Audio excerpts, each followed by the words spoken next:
কাছে উপজনদিনত শ্রদ্ধা নিবেদন করল। আজ এক মহান দিবস।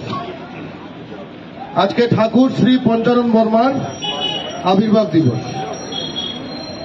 একটু আগে উনি যখন বলে গেলেন একটা কথা, বীজ বপন করেছেন ঠাকুর পঞ্চানন বর্মা, আমার চীনা একখানা কথার কোন মনে পড়লো। চীনা একখানা এরকম কথা আছে, অনেক কথা থাকে না যেগুলো মনে দাগ কেটে যায়।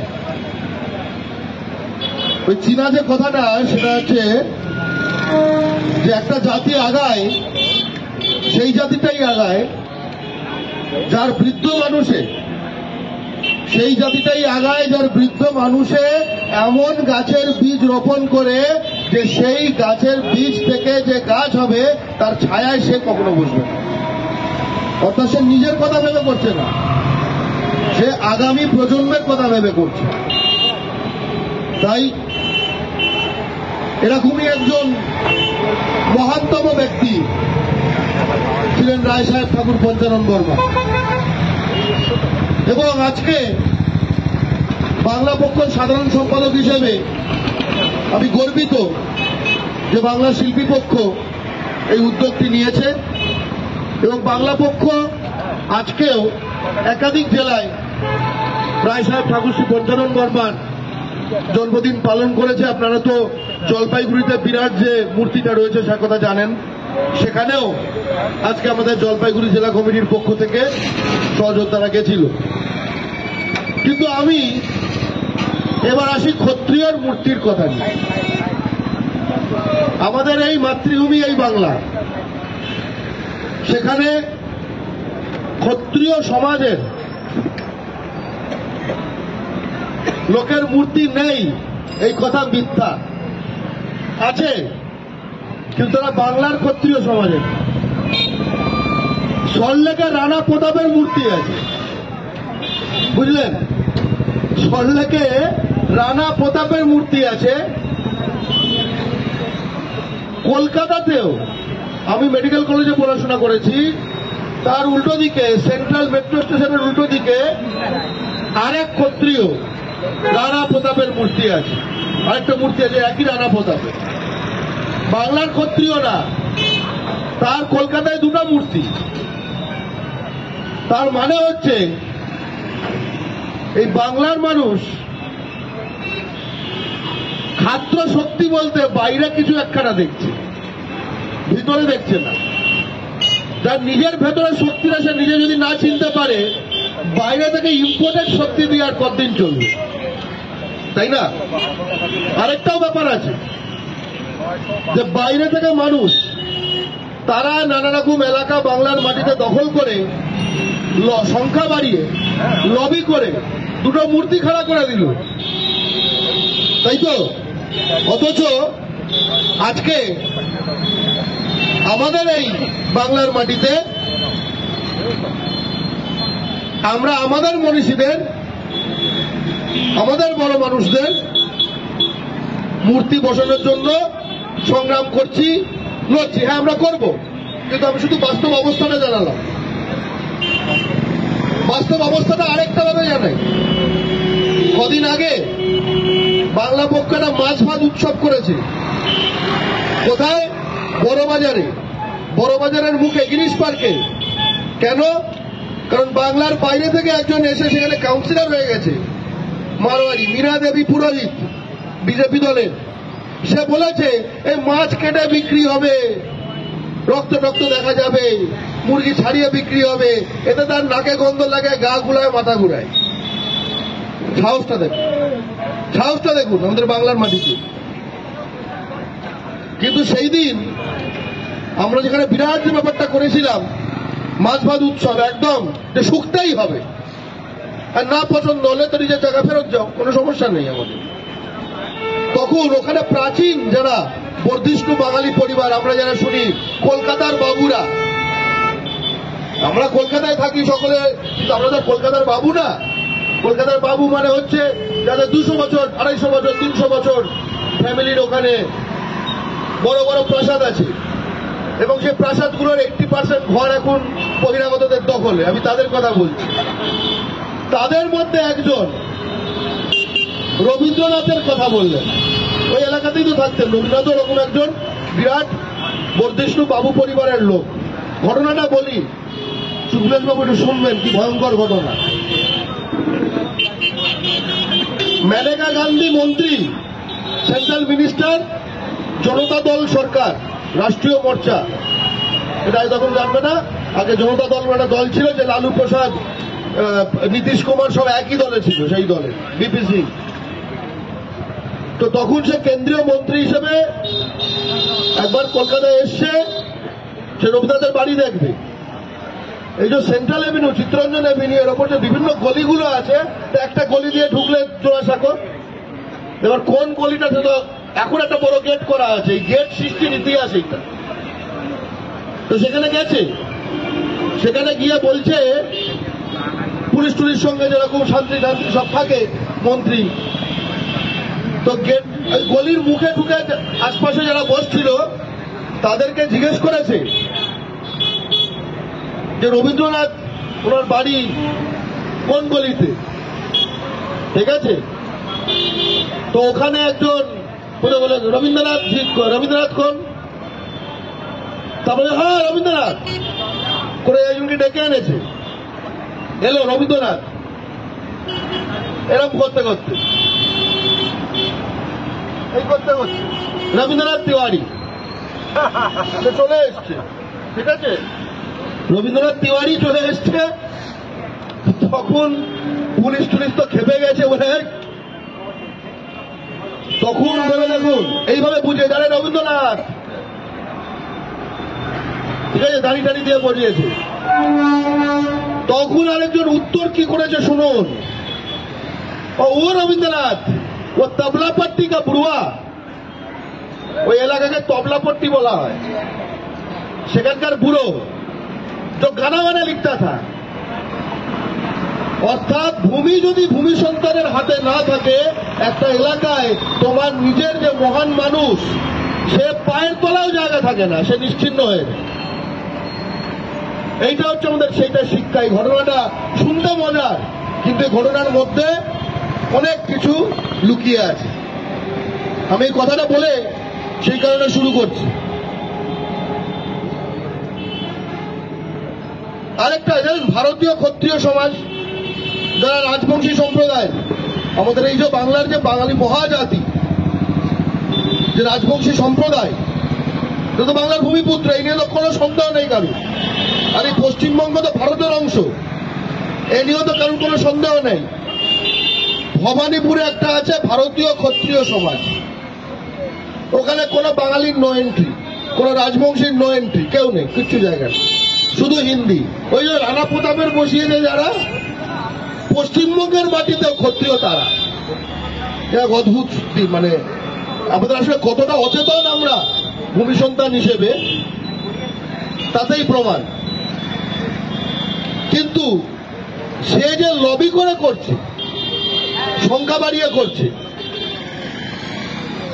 তাই না, চাপ দিচ্ছে, এগুলো করে করছে। আমরা কিন্তু লবি করে সংখ্যা বাড়িয়ে এটা করব না, আমরা উত্তরাধিকার সূত্রে করব। আমরা সংখ্যা দেখিয়ে করব না। আমার বাপের সম্পত্তির মালিক আমি, সেখানে আমি লাইট বসাবো না, কল বসাবো না, মূর্তি বসাবো না, গাছ বসাবো, এটা আমি ঠিক করবো, কারণ এটা আমার বাপের সম্পত্তি। আমি জোর দেখাবো না। আমার বাড়ির মধ্যে তো আমি জোর দেখাই না, বাড়ির মধ্যে আমি রিল্যাক্স থাকি, তাই না? তাই এইখানে আমরা সকলের সহযোগিতায় এটা করতে চাই। আমরা যারা বাংলার ভূমি সন্তানরা, সে ঘটি হোক, বাঙাল হোক, রাজবংশী হোক, কোচ, মেঘ, যা হোক, সাঁওতাল, রাভা, আমরা সকলেই বাংলার ভূমি সন্তান।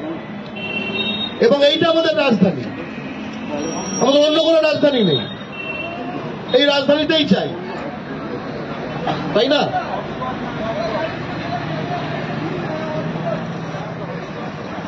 ঠাকুর পঞ্চানন বর্মা একজন জাগরণের পুরুষ।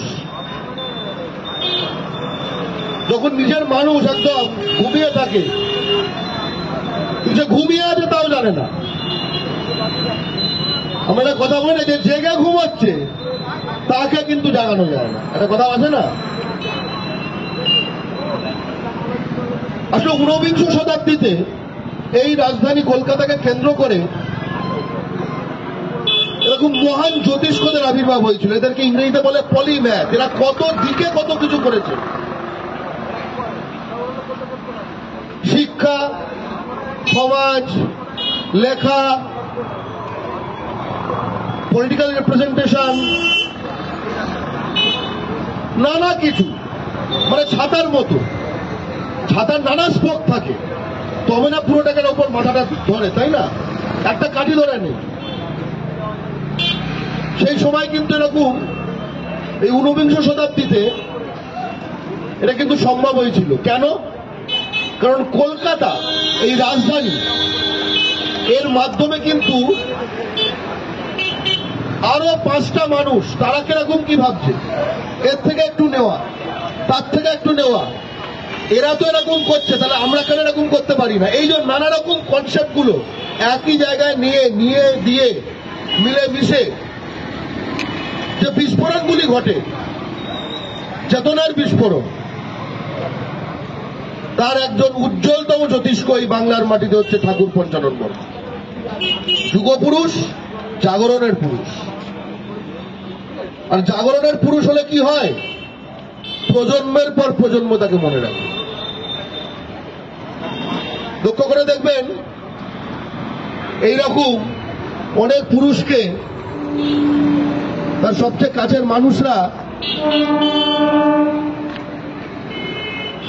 কাছের মানুষরা বাবা টাবা ইত্যাদি বলে ডাকে। একটা কারণ আছে, মানে সেই যেন জন্ম দিয়েছে। একটা তো জন্ম হচ্ছে হাড় মাংসের জন্ম, আর একটা জন্ম হচ্ছে চেতনার জন্ম, নিজেকে সম্পূর্ণ মানুষ মনে করার যে জন্ম। সেই বাবাদের লক্ষ লক্ষ সন্তান থাকে, কোটি কোটি সন্তান থাকে। সেরকম একজন বাবা হলেন ঠাকুর পঞ্চানন বর্মা। এবার আজকে একটা কথা বলতে চাই, ভালো ব্যাপার, আগে ছিল না, আছে কিন্তু রাজ্য সরকারের ছুটির দিন। ঠিক আছে, অন্তত এই ছুটির দিনটাকে কেন্দ্র করেও কয়েকজন কেন অনেক মানুষ বুঝবে তাদের কিসের ছুটি, কি ব্যাপার, কে। এই যে অনেকে বলে না যে খবরের কাগজে মনীষীদের জন্মদিনের যে অ্যাডভার্টাইজমেন্ট দেয় পশ্চিমবঙ্গ সরকার থেকে, এগুলো কি ভ্যালু আছে, কি মানে আছে? মানে এটা 2-3টে জিনিসের বুঝিয়ে দেয়। এক, যে গুরুত্বপূর্ণ কারা, আর এই গুরুত্বপূর্ণ মানুষদের যদি তুমি না চিনে থাকো, তোমার মধ্যে খুঁত আছে, চিনে নাও, তাই না? তুমি তো সেই মানুষ না যার জন্মদিনের দেওয়া হচ্ছে, তাহলে তুমি চিনে নাও তাদের। এই ছুটির দিনটা খুব গুরুত্বপূর্ণ। কিন্তু একই সঙ্গে আমরা বলতে চাই, আমরা তো ভারত সন্তান।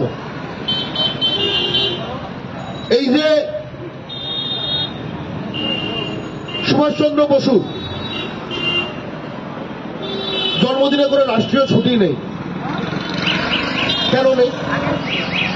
একটা যদি করো যে হ্যাঁ কোনো মানুষের জন্মদিনে রাষ্ট্রীয় ছুটি হবে না, বুঝলাম, তাহলে একরকম বুঝলাম, ঠিক আছে।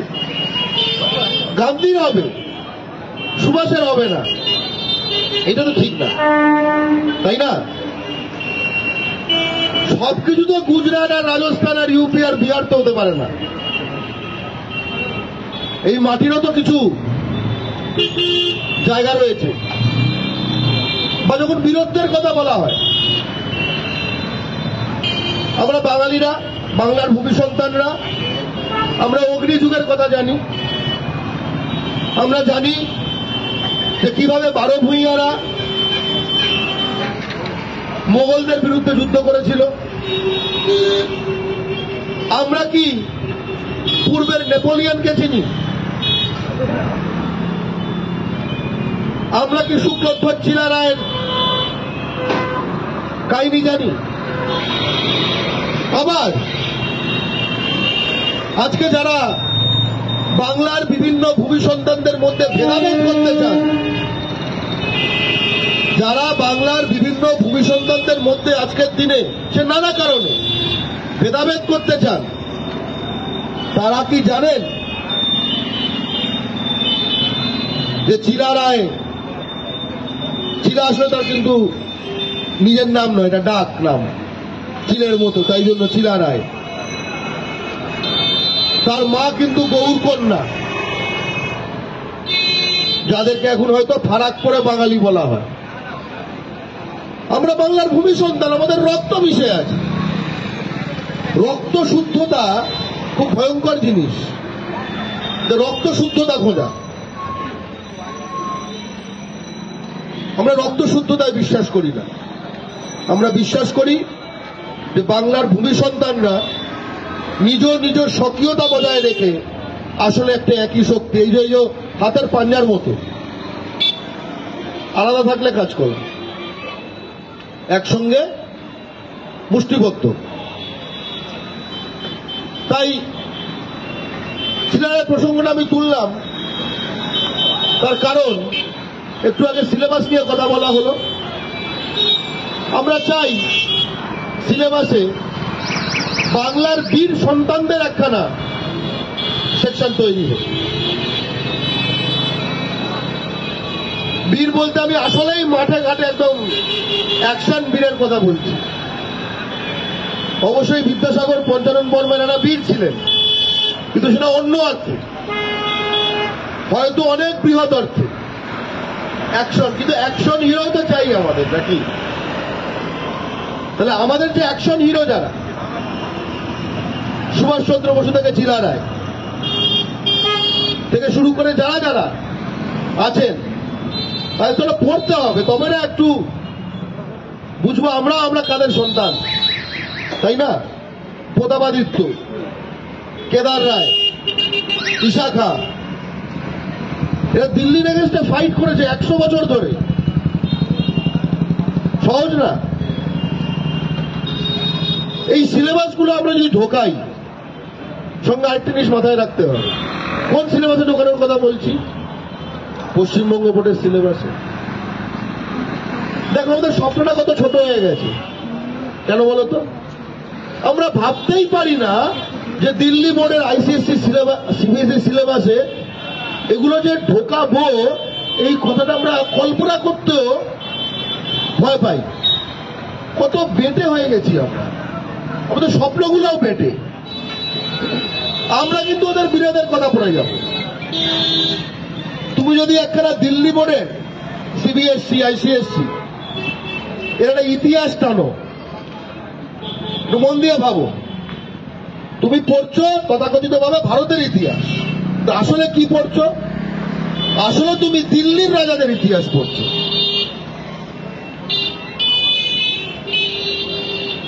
তুমি কোথাও চিলা রায়ের গল্প পাবে না, কোথাও তুমি বারো ভূঁইয়ার গল্প পাবে না, কোথাও কিচ্ছু নাই। কি পাবে? হর্ষবর্ধন বাংলা আক্রমণ করেছিল, আকবর বাংলা আক্রমণ করেছিল, মানে তারা আমাদের অ্যাটাক করেছে, এর গল্প পাবে। আর জানো তো, ইতিহাসকে লিখছে, কার্যত লেখা হচ্ছে, এটা অনেক ক্ষেত্রে কিন্তু বোঝা যায় কিভাবে লেখা হচ্ছে তাই দিয়ে। একটা উদাহরণ দেই। হর্ষবর্ধনের কথা শুনেছিস? শুনেছিস তো? শুনেছিস ওগুলো হর্ষবর্ধনের কথা? আমরা কি বলেছি? হর্ষবর্ধন পূব দিকে গেলেন, গিয়ে শশাঙ্ককে আক্রমণ করলেন। কি ঠিক ভুল বলছি? হর্ষবর্ধন পূব দিকে গেলেন, গৌরেশ্বর শশাঙ্ককে আক্রমণ করলেন। এর মানেটা কি? এর মানে হচ্ছে ইতিহাস লেখক যে সে হর্ষবর্ধনের সেনার সঙ্গে মুভ করছে, তাই জন্য সে পূব দিকে যাচ্ছে। যদি এই ইতিহাসবিদ গৌড়ে স্থিত হতো, তাহলে সে বলতো পশ্চিম থেকে হর্ষবর্ধনের সেনা আসছে। আসলে ইতিহাস কারা লিখছে কার স্বার্থে লিখছে তার ছাপ রেখে যায়, তাই না? ও তো বলতো ওই দিক থেকে আসছে, সে বলে না, সে বলে ওই দিকে যাচ্ছে। এই সাম্প্রতিককালে একটা কনসেপ্ট আছে যুদ্ধ বিগ্রহে এখন, এমবেডেড জার্নালিজম, মানে সেনার মধ্যে ঠুসে হতে থাকবে, ট্যাঙ্কও যাবে তার সঙ্গে সঙ্গে যাবে। সেটা তো প্রায় সেনারই অংশ হয়ে গেল। যদি ভারতের ইতিহাস হতে হয়, সেই ইতিহাস তো শুধু হর্ষবর্ধনের ইতিহাস হলে হবে না, সেই ইতিহাসে শশাঙ্ক থাকতে হবে, সেই ইতিহাসে চিরারায় থাকতে হবে, সেই ইতিহাসে বারোভূঁইয়া থাকতে হবে। আর যদি বলে ভাই এত লোক এত কিছু এক ইতিহাসে করা সম্ভব না, তাহলে বলবো কেন্দ্রীয় ভাবে কোনো বোর্ড থাকার দরকার নেই। আমরা নিজ নিজ রাজ্যে নিজ নিজ যে আমাদের যে মহান লোকেরা, তাদেরকে নিয়ে মোটা করে পড়িয়ে আমরা ছেলে মেয়েদের ভালো করে তৈরি করে বলতে পারবো। আমাদের দিল্লির রাজা না জানেও আমরা কিন্তু আমাদের সম্পূর্ণ অধিকার পেতে পারি। দিল্লির রাজার গল্প আমার দরকার নেই, দিল্লির লোক শিখুক, দিল্লির লোক শিখুক, কোনো সমস্যা নেই, তারও দরকার। তাকেও যদি রাত দিন সুভাষচন্দ্র বসু, চিরারা এগুলো গেলানো হয়, সে হয়তো পছন্দ নাও করতে পারে, কি রে ভাই আমার লোকগুলো কই, তাই না? আমরা তো তবু এইখানে ভাবো তো যে নাগাল্যান্ডে আছে, সে ভাবছে কার ইতিহাস পড়ছি ভাই, তাই না?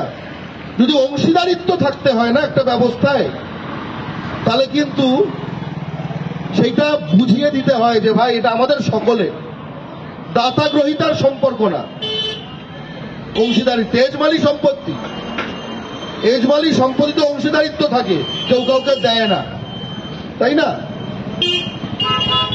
এই বাংলা কিন্তু বাংলার ভূমি সন্তানদের এজমালি সম্পত্তি একদম। আর এজমালি সম্পত্তি মানে ইংরেজিতে এখন যেটাকে বলে আনডিভাইডেড প্রপার্টি। কেউ যদি আলাদা করে বেচে নেয়, সেটা কিন্তু কোর্টে কেস করা যায়, তাই না? আমি আমার অংশটা কেটে বেচে দিলাম, এটা হবে না, আলাদা করা যাবে না। কিন্তু আবার কারণ কোনো ভাগ সেখান থেকে বঞ্চিত করা যাবে না, দুটোই। আমারই দেশের বাড়িতে এখন একটা ঝামেলা চলছে, আমারই ঠাকুরদার জমি দিয়ে, ঠাকুরদার বাবার, ঠিক আছে? কারণ মাথায় রাখবে সবচেয়ে বেশি ঝামেলা কিন্তু সবচেয়ে কাছের আত্মীয় স্বজনের মধ্যে। এই যে এত তুমি ধরো, তুমি দেওয়ানি আদালতে তুমি যদি চলে যাও এই জমি টমির কেসে, শহরাঞ্চলে ছাড়া ধরো বহিরাগতরা দখল করছে, কিন্তু গ্রামাঞ্চলে যাও সব ভাই ভাই লড়াই, আপন রক্ত তো, নিজের লোক, ওই জন্যই। আর যেই ছুটির দিন এবং সিলেবাসের কথা বললাম, শুধু সিলেবাস নয়, ভাষা স্বীকৃতি। বাংলা পক্ষ হয়তো একমাত্র সংগঠন যা ধূপগুড়িতে, ময়নাগুড়িতে, জলপাইগুড়ির সদরে, শিলিগুড়িতে এবং কলকাতাতে আগেও, আজকে আবারও বারবার আমরা লড়াই করেছি, দাবি জানিয়েছি, চোঙা ফুঁকেছি, এমপিদের লিখেছি, কেন্দ্রীয় মন্ত্রীদের লিখেছি যে ভারতীয় সংবিধানের ৮ম তফসিলে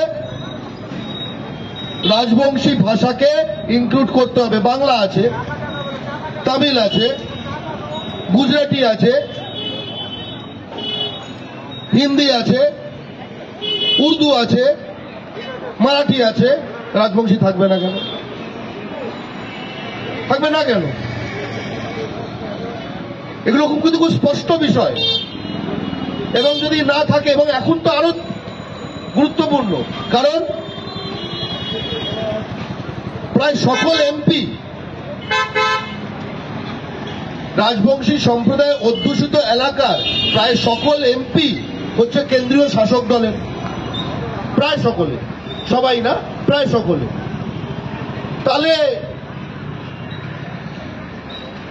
এই মিয়া বিবি যখন রাজি, তাহলে আটকাচ্ছে কি?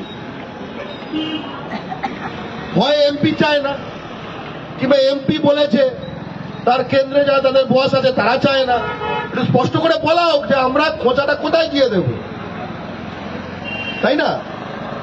কোনখানে ব্যাপারটা ভেঙে আছে, ঝালাইটা সেখানে দিতে হবে। তা আমাদের ঝালাইয়ের লোকেশনটা বলা হোক, যে এমপি চায় না, নাকি এমপি চায় কিন্তু এমপি পাত্তা পায় না দিল্লিতে গিয়ে, তাই পাত্তা পায় না সেটা দেখাতে চায় না। স্পষ্ট করে বলা হোক, তাহলে আমরা দিল্লি যাব, খরচাপাতি হবে, বাংলার মানুষকে দিতে হবে। অধিকার পেতে হলে গাড়ি যদি দূরে গন্তব্যে নিয়ে যেতে হয়, যেমন এরকম ড্রাইভার লাগে তেমনি তেলের খরচাও লাগে। এটা তো স্পষ্ট কথা। এই যে ছাত্রাবাসটি চলছে, এই কনসেপ্ট বাংলায় খুব পুরানো। বিভিন্ন এলাকা থেকে, বিভিন্ন সম্প্রদায়, বিভিন্ন গোষ্ঠী ছাত্রাবাস এই কলকাতা শহরে আছে। মেদিনীপুরের ছাত্রাবাস আছে, তারপরে নানা রকম কাস্ট গ্রুপের ছাত্রাবাস আছে। কেন আলাদা, কেন অনেকের প্রশ্ন জাগতে পারে। এই এত বড় একখানা শহরে যখন প্রথম এসে পড়বে, যেটা কথা হচ্ছিল একটু আগে, শুধু হারিয়ে যাবে। আমার কে? এটা কি আমার জায়গা? এখানে আমার হাতটা ধরবে কে? এই রাস্তাটা পার করাবে কে? আমি কদিনে শিখে যাব? প্রথম কদিন।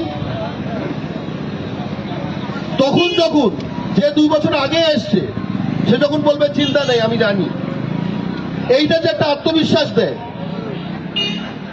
এটা খুব গুরুত্বপূর্ণ। এবং যখন দিনের শেষে সে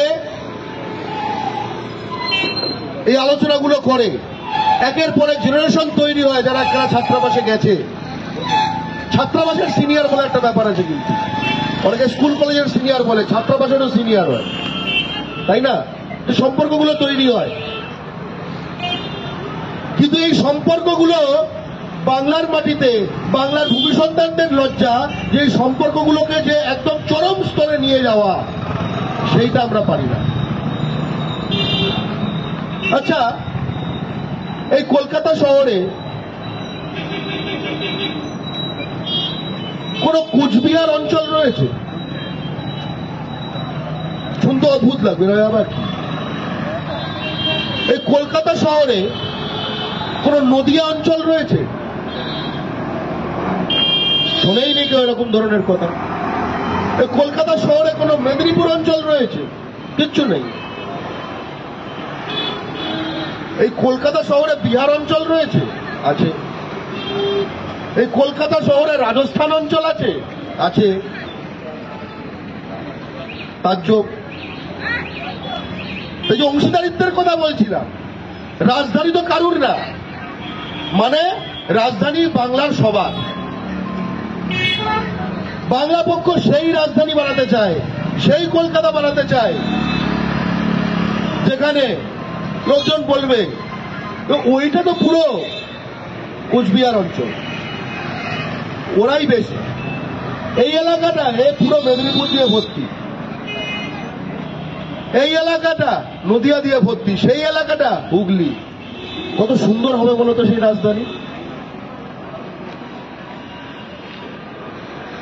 সেইখানে আমাদের নিজেদের ব্যবসায়ী তৈরি হবে এলাকা ভিত্তিক ভাবে, বড় বড় হল তৈরি হবে, বড় বড় বিল্ডিং তৈরি হবে। সরকারকে আলাদা করে কোচবিহার ভবন বানাতে হবে না, নদিয়া ভবন বানাতে হবে না, একটা এলাকার সকল বিল্ডিংই কোচবিহার ভবন। বাংলা পক্ষ যখন বলে যে বহিরাগতদের হাত থেকে এই বাংলাকে আবার ভূমি সন্তানদের হাতে ফেরত, এটা কিন্তু একটা বিরাট স্বপ্নের কথা বলে। এই রাজধানীকে অন্যরকম ভাবে চিন্তা করার কথা বলে। এর পরের ধাপ হচ্ছে ক্ষমতা, শক্তি। আমরা জানি পশ্চিমবঙ্গের সরকারে মারওয়ারির লবি আছে।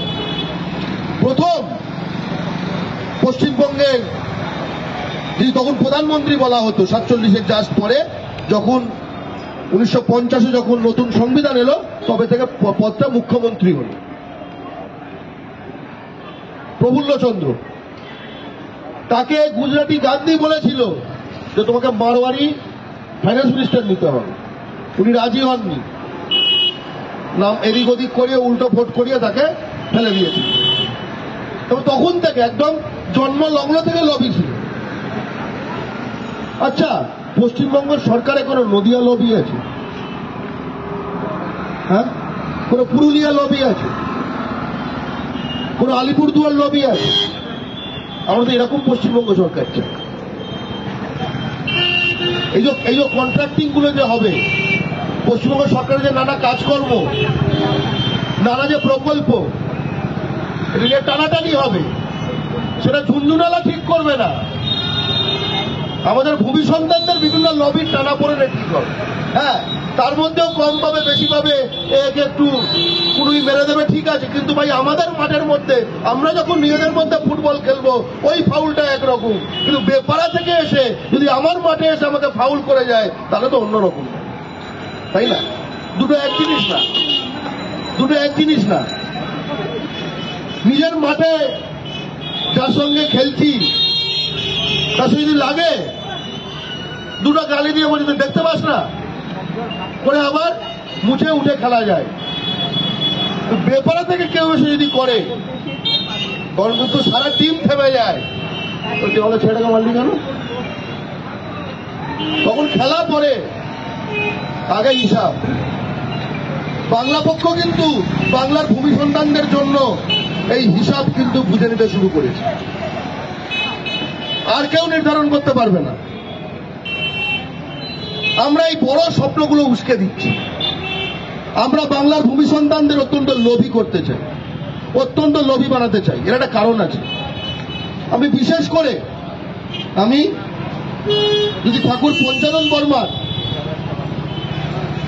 সামান্য একটা কথা বলি, উনি সবার, কিন্তু উনি বিশেষ করে ওনার সম্প্রদায়, এইটা কেড়ে নেওয়া কিন্তু উচিত নেই। সবার করে বিশেষ করে যে কারণ এখনো বলে যে বিদ্যাসাগর মেদিনীপুরের ভূমি সন্তান, এটা বললে একটা আলাদা একখানা ব্যাপার হয়, তাই না?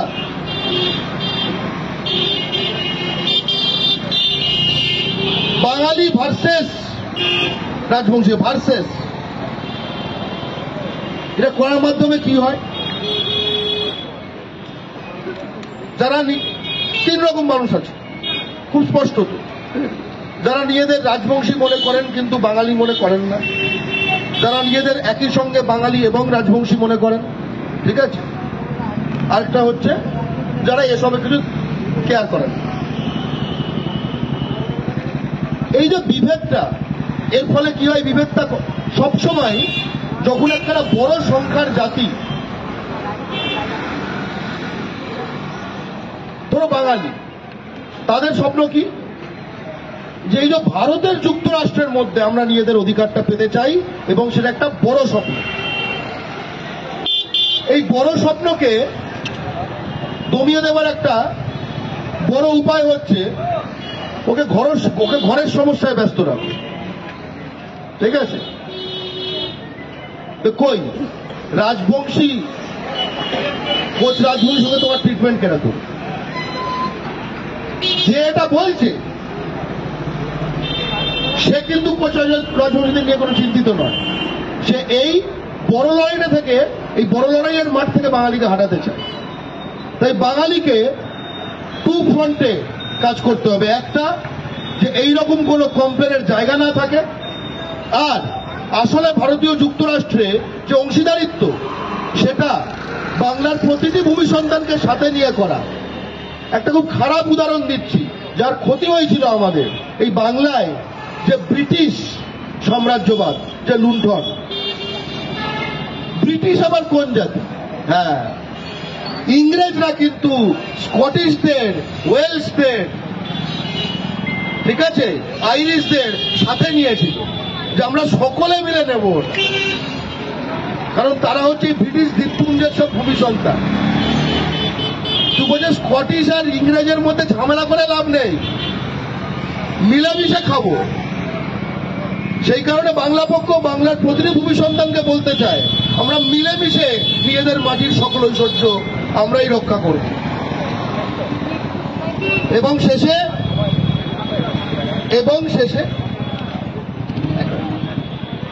শেষে একটা ঘটনা বলছি। কদিন আগে নকশালবাড়িতে ছটের সময় বর্মন পরিবার তারা এগরোলের দোকান দিয়েছিল নিজের মাটিতে। এমনকি নিজের মাটিতে ছটের জন্য মেলার স্টল দিয়েছে বলে সে বিহারের একজনকে টাকা দিয়েছিল পর্যন্ত। ভাবো এটাই কতটা লজ্জা। ছটের সময় এটা হয়েছে বলে ওখান থেকে বহিরাগত গুন্ডারা এসে তার আমার মনে পড়ে এই ডিম ফিম সবকিছু ছুঁড়ে ফেলে দেয়। কত টাকা পুঁজি দিয়েছিল? 2,500-3,000 টাকা খুব বেশি হলে, ডিম চাউমিন এই সেই। বাংলা পক্ষর টিম কিন্তু সঙ্গে সঙ্গে চলে গেছিল এবং আমরা সেই ক্ষতিপূরণ পুরোটা কিন্তু করিয়ে আনি, আমরা গ্রাউন্ডের সংগঠন। তাই আজকের যে এই মহতী দিন, শুধু ওনার জীবনই নয়, ওনার জীবন আদর্শের উপর ভিত্তি করে এই বাংলার মাটিতে শুধু সোজাশির দ্বারা মানুষ তৈরি হবে, এই সংকল্পে আসুন আমরা সকলে ব্রতী হই। আমাদের মধ্যে বিভেদ নেই, কিন্তু যেটা আছে যে আমাদের নিজের মাটিতে অনেক কিছু আমাদের পুনর্দখল করা বাকি আছে। আমরা কিন্তু শুধু দান পাত্র নিয়ে থাকতে চাই না, আমরা কুচবিহার থেকে কাকদ্বীপ পুরো এলাকা বাংলার ভূমি সন্তানদের সম্পূর্ণ অধিকার চাই, পুঁজি চাকরি বাজার জমি টেন্ডার সকল ক্ষেত্রে। জয় ভূমিপুত্র, জয় বাংলা। জয় বাংলা।